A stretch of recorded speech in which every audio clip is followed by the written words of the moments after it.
نبدأ بالصلاة على رسولنا الكريم محمد صلى الله عليه وسلم.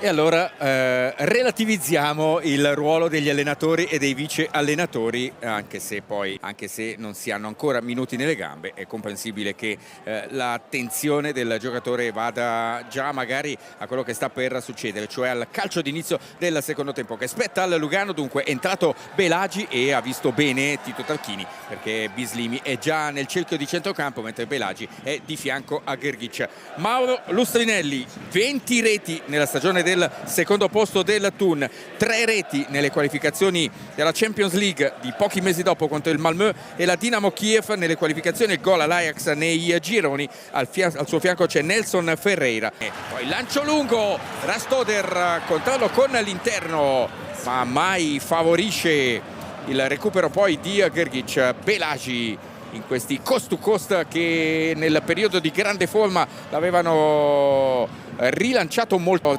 poi sceso un po' anche per qualche infortunio. Zanotti ancora per Belagi e anche qualche gol garantito dal tunisino, che grazie alle prestazioni con Lugano si è anche guadagnato la convocazione in nazionale. Bislimi aspetta che arrivi Cimignani, sovrapposizione, cross basso, scavalcato Kuzias, non Zanotti che va al tiro.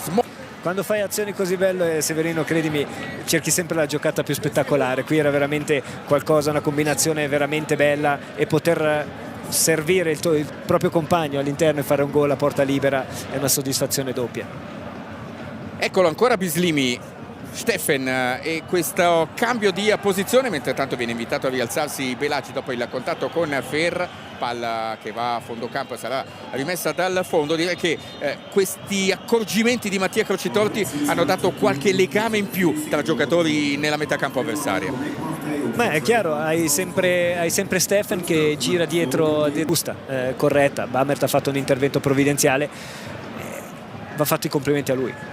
Steffen riceve palla da Belagi, palla passa, il tacco di Bislimi. Kuzias di testa, è un po' lontano Cimignani, alla fine non ha...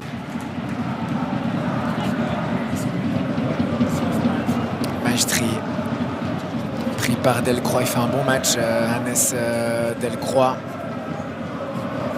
De la part de Mahmoud, là c'était pas mal non plus. Bislimi, Steffen, Mahmoud sur son pied droit, le tir de Mahmoud.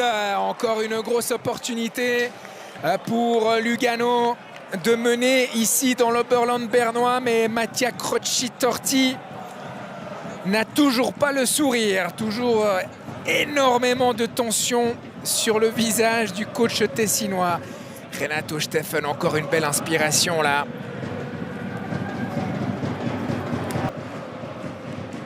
Ça n'a pas l'air d'être le cas, peut-être que ça discute dans son oreillette. Le jeu qui se poursuit. La profondeur, comme c'est bien joué pour Rastoder qui regarde autour de lui. Arrivé d'Ibaï, Rastoder, il va peut-être y aller tout seul. Rastoder dans un angle fermé. Il a enclenché le turbo. Bamert qui va aller au bout, qui veut donner à Rastoder. Il y a une solution à gauche avec Bertonnet et il a tenté de passer tout seul. Rastoder, c'était ambitieux, d'autant que c'était intéressant ce qui lui était proposé sur sa gauche. Steffen, il a Behrens. Steffen toujours, le tir de Steffen.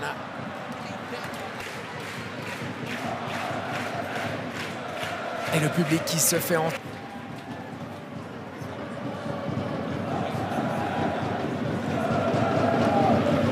Grgic. Mahmoud.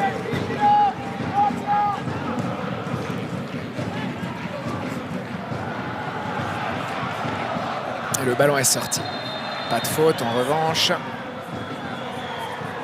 de Bertonnet. Bonne entrée hein, de Mahmoud.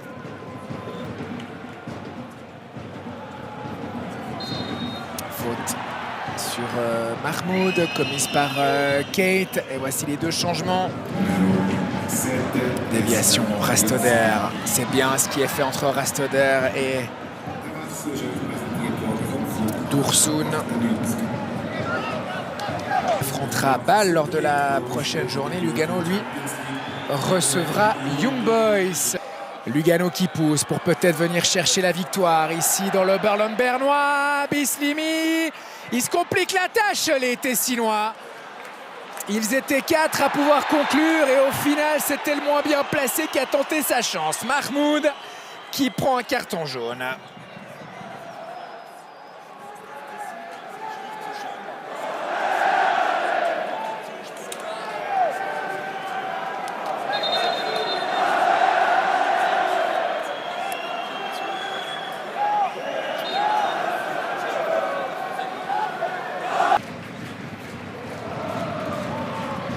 Zanotti.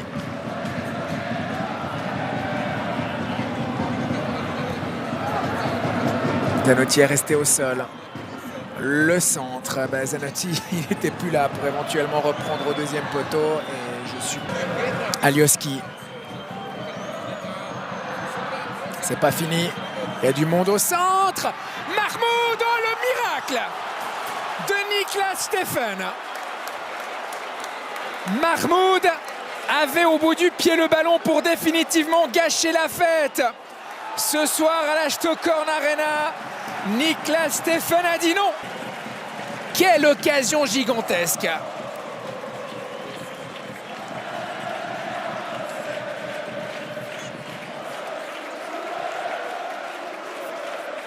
Et tout est encore possible dans cette soirée. Pas de faute.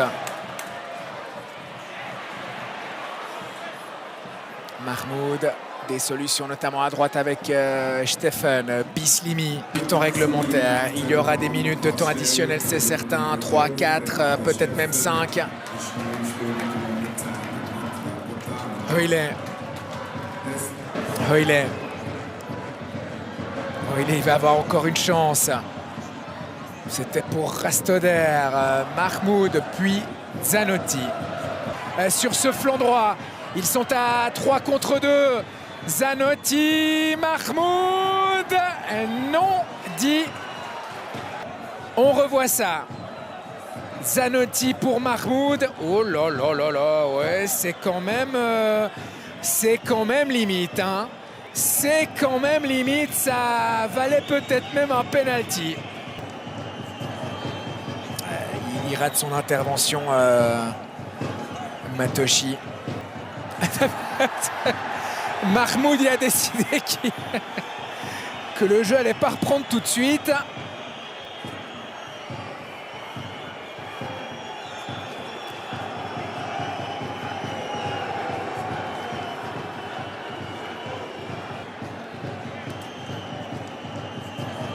Qu'on est en train de revoir cette séquence. Monsieur Chibelli va aller constater sur l'écran qu'il y a... C'est assez net. Hein. C'est assez net. Le contact est là. Le ballon avait échappé à Matoshi.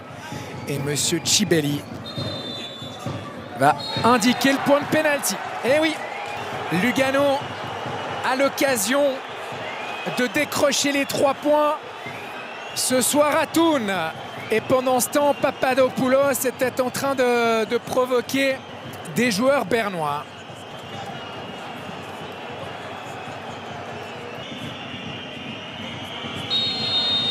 Allez, c'est parti. Alioski qui marque. Et le FC Thun ne sera pas champion de Suisse ce soir. Lugano va revenir à la 2e place du classement.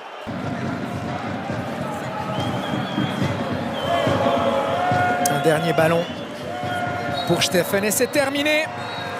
Lugano s'impose à Thun et retarde le sacre des Bernois tout en s'accordant une chance encore plus grande d'être européens la saison prochaine. Ils ont maîtrisé, hein, ils étaient tout en maîtrise aujourd'hui. Ils ont marqué sur pénalty à la dernière minute, mais ils pouvaient marquer avant. Et Thun a fait du Thun, hein, ils ont essayé de pousser sur la fin.